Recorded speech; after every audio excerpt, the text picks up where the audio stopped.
All right, guys. So the FBI director's testimony before Congress has officially concluded after 7 hours. I'm not joking. It was literally 7 hours. But he did say some very important things. And we got some new details regarding the assassination attempt of former President Donald Trump. And I just wanted to give you guys some of the key points and kind of summarize all of the important new details that we got from the FBI director in his testimony to Congress about the shooter Thomas Matthew Crooks and his assassination of former President Donald Trump. So let's just go ahead and get right into it. Okay, so the FBI director testified that the shooter did indeed purchase a ladder. And the reason why they figured this out is because when they found his lifeless body at the top of the rooftop after he tried to assassinate former President Donald Trump, they found the bloody receipt inside of his pocket that indeed showed that he purchased a ladder about a day before he actually tried to shoot President Trump. However, the weird thing is, even though they found the receipt of him purchasing a ladder, there was no ladder found at the scene of the crime. That's right. We now have full information that he did not use a ladder to get up on the roof. So now that begs the question of, okay, well, he bought a ladder, but he didn't use the ladder. So how in God's name did he get on top of the roof to shoot at the former president? Well, according to the FBI director, Christopher Wray, he says that the FBI thinks that Thomas Matthew Crooks used mechanical equipment and piping attached to the building in order to climb up onto the roof where he shot at Trump. I'm not going to lie to you guys. The more information we get about this story, the stranger it gets. I'm not even going to lie to you guys. It's so weird. It's like, okay, I could have understood him buying a ladder and using that to get up there. But now you're saying he used some sort of mechanical device and he used the piping attached to the building in order to climb up. Keep in mind, he's got all this stuff on him. He's got this heavy gun on him. It's starting to get weird, but I don't want to jump to conclusions yet until they conclude their investigation. FBI director also testified that they also found his laptop. And what they found is that on July 6th, he actually Google searched and looked up how far was Lee Harvey Oswald away from John F. Kennedy on the same day where he shot and killed him way back in 1963. Thomas Matthew Crooks actually Google searched and looked that up the exact same day that he registered for the Trump rally. So literally what happened was he already basically planned to shoot at former President Trump. He goes and he Google searches how far was Lee Harvey Oswald from John F. Kennedy before he shot at him. He's like, okay, he was this many feet away. I think I can make that shot. Let me go ahead and register for the Trump rally. And that's exactly what happened. That's basically when he fully on decided that he was going to shoot at President Trump. The FBI director also said that Crooks had been flying a drone at about 200 yards from the stage where Trump stood and was live streaming the video about 2 hours before the Pennsylvania rally began. Again, a lot of this stuff does not add up. It really screams either complete incompetence or there may be more to the story than we think, because it just doesn't make sense. How do you allow a 20-year-old to fly a drone around anywhere in the vicinity where the former president is going to be speaking 2 hours before the event? I can understand if it was like a week before or something like that, but 2 hours before the event, you would think that you would want to secure that area at least the day of the event, at least hours before he goes up there. I just don't understand how a 20-year-old kid is able to fly a drone around that area before 2 hours before the president speaks. It's just really getting fishy. The FBI director also said that they recovered 3 explosive devices, 2 inside of his vehicle and 1 inside of his home. And there was a detonator on the subject, but the FBI does not believe that it would have been able to set off the device. They also completely figured out how he got the AR-15, which was the gun that he used to shoot at President Trump, former President Trump. His father bought the AR-15 legally, and then he sold the AR-15 that he bought legally to his son some time ago. We have no idea how long ago he sold his weapon to his son. We also have more information. The FBI director also testified that the day before he shot former President Trump, the shooter went to a gun range and he bought 50 rounds of ammunition. Now, one thing that is interesting is the FBI director did note that the father knew that his son went to the gun range. I don't know if his father knew that he bought 50 rounds of ammunition, but his father did know that he went to the gun range, and I just want to throw that out there. The other thing that they said is there were reports that the father called the police and said, "Hey, we don't know where our son is. We're worried about him. We have no idea where he is."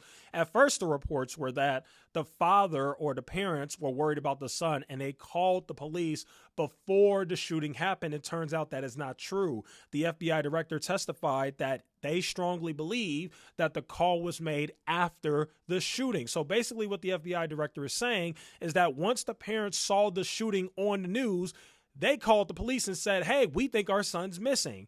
Kind of weird, but that's what the FBI director is saying happened. Now, there actually was some controversy in which an alleged FBI employee posted that she was disappointed that Trump survived the attempt.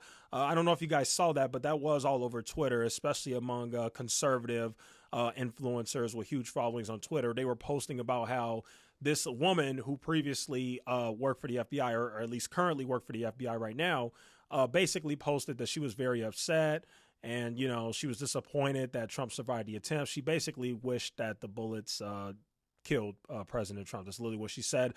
Director Wray actually testified that that is true. He confirmed that an FBI employee is currently being internally investigated for posting something totally inappropriate about the Trump assassination attempt. Very likely could have been that. So, yeah, you got that. That's the quick summary. Just wanted to tell you guys all the key points in the entire 7-hour testimony of what the director of the FBI said. Unfortunately, even though we got some information here, this still leaves us with more questions than answers.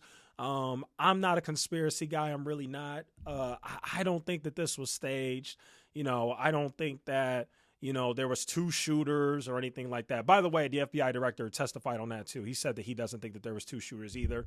But one thing that I will say is something does not add up here. I do have to be honest. It's very hard for me to believe that a 20-year-old was able to do all of this, get up on the roof without a ladder, flying a drone and never got detected, able to get 150 feet in front of the president, you know. And again, this isn't a conspiracy. I'm just saying, I'm not saying that, you know, this was some sort of weird setup. I'm just saying that something's not adding up. On top of the fact that the FBI director also testified that they still have no idea what this kid's motive is. I already told you guys, I don't think they're going to find his motive. And I'm going to tell you why I don't think they're going to figure out his motive. The shooter has no manifesto. He has no social media. He has no friends. He's a loner. He's a nerd. His parents don't even, or friends, few friends he had barely know anything about him. I just don't think you're going to be able to figure out a motive for somebody like that. Also, they also determined that the few times that he did communicate, he used in different like encryption apps like Signal, if you're familiar with that, but it basically encrypts your messages. So, yeah, I don't know. Last thing I did want to show you guys is this post by President Trump. So, former President Trump. Former President Trump did respond to the hearing from Christopher Wray, FBI director.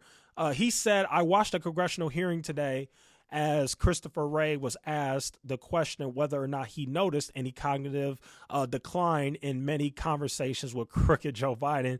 And despite the fact that special counsel Robert Hur said effectively that Joe Biden is incompetent with little memory, Wray said that it is not something I observed during my interactions with him, which were uneventful and unremarkable, essentially stating that he found nothing wrong mentally or physically with Joe. If that is the case, Director Wray should resign immediately from the FBI and stop sweet-talking Congress every time he goes up, which he loves to do, because anybody can see that Joe Biden is cognitively and physically challenged, and if you can't see that, you sure as hell can't be running the FBI." Wow.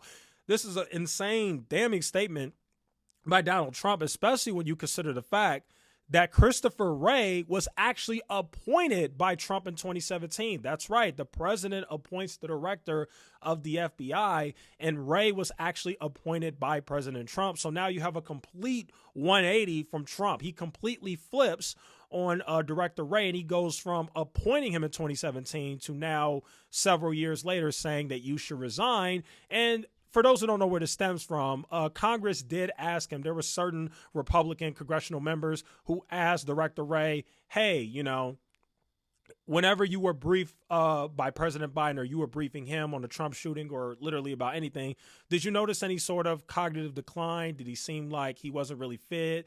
to interpret the information. And basically the FBI director said he seemed fine to me. And now there's all this like outrage around the Republicans who are like, that's BS. You could clearly see that he has some sort of issue. So basically they're trying to play politics, and they're trying to get him to say that, yes, the president is not fit to serve.